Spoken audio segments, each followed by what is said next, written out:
our chickens ready for roasting. You can roast a whole chicken if you want, but I prefer doing it spatchcocked. So what I do is I have a sheet pan with a wire mesh rack that goes into it, and underneath that rack I put herbs that I think will taste good for the chicken and the jus that it will make. So this is just standard carrots, celery, onion, garlic, some peppercorns, some thyme, and then I'm gonna add some stock to it,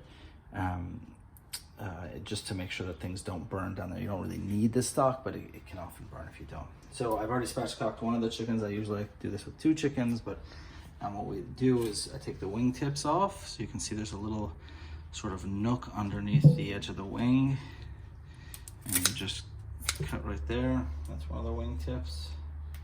I use that. Normally I would save that, I would freeze it to make chicken stock, but since I'm at grandma's house, I'm just gonna put it in and it'll be part of the jus and a little bit more depth of flavor.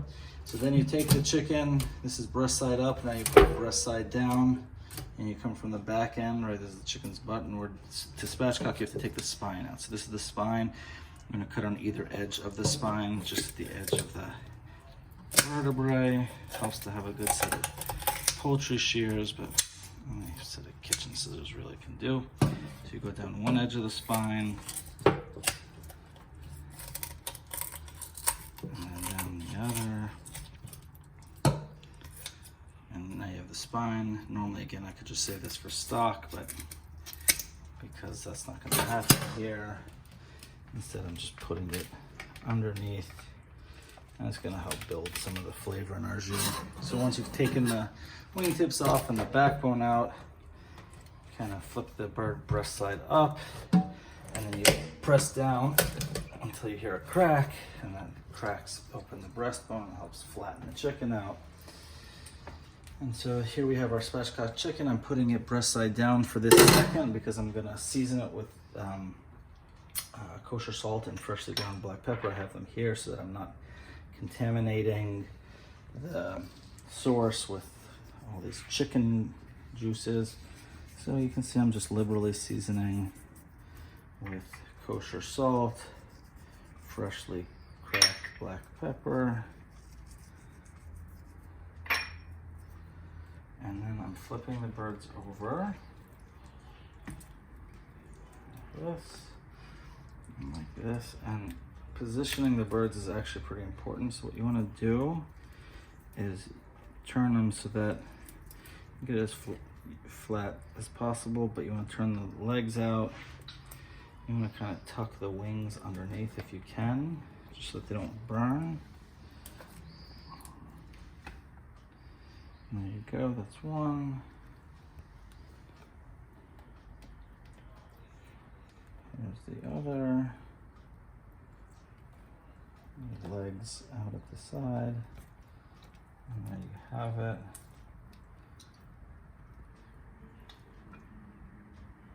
Okay.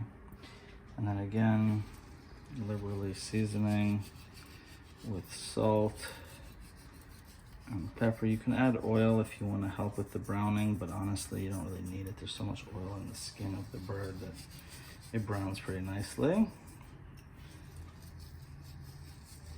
And you can do this even up to a night in advance. I like to do it about an hour beforehand and just let it sit at room temperature. That helps season the meat and cooks a little bit faster when it's at room temperature than when it's freezing cold. Oh, the last thing that I do, so I still haven't put the stock in, and I'll do that off camera, but one thing that I like to do, and it helps also to add some moisture, but also really helps with the flavor. So I take one lemon, I cut that in half, I put that next to the 2 chickens, and that juice is going to fall into the jus. It's also going to help steam up the chicken a little bit. And that's it for prepping the chicken. Right. So it's about an hour to go till dinner time. This is when I start to put everything in the oven.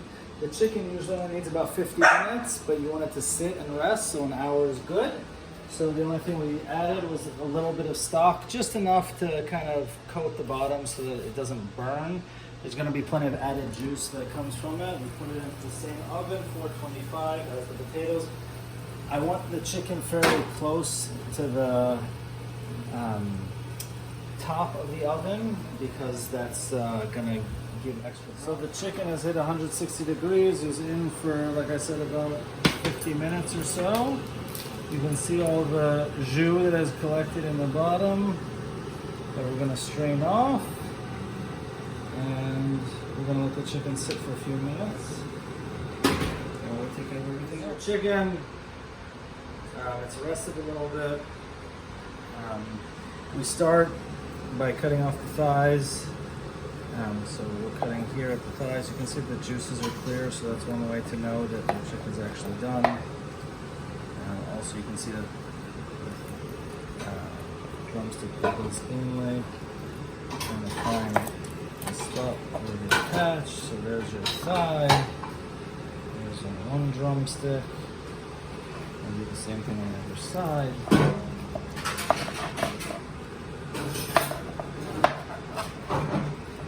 Same thing. Just close the joint. Take the wings off at the shoulder.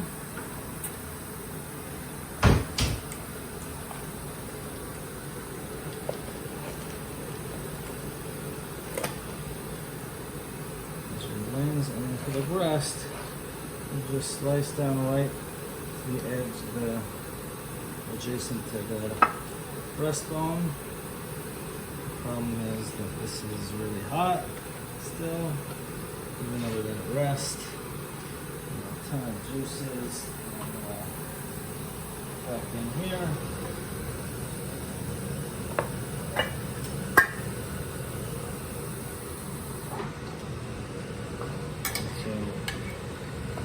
Once you come down, you kind of cut outwards to get it off of the bone. And if you don't cut every last bit, that's okay, because that leaves you with a carcass to be consumed by a ravenous teenager. Take the breast and you like to split it once down the middle, so you get 2 breast pieces for every breast.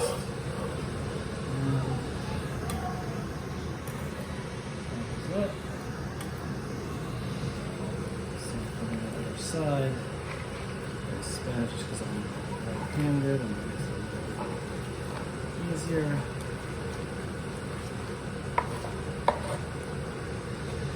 Same thing.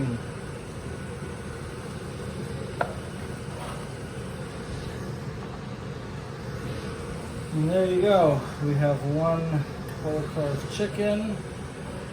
I'm going to put the carcass to the side. I'm going to put the other chicken here for now while I deal with the jus. We're just pouring as much as will fit into a fat separator. We're going to let that, you can see already that the fat has started to rise to the top.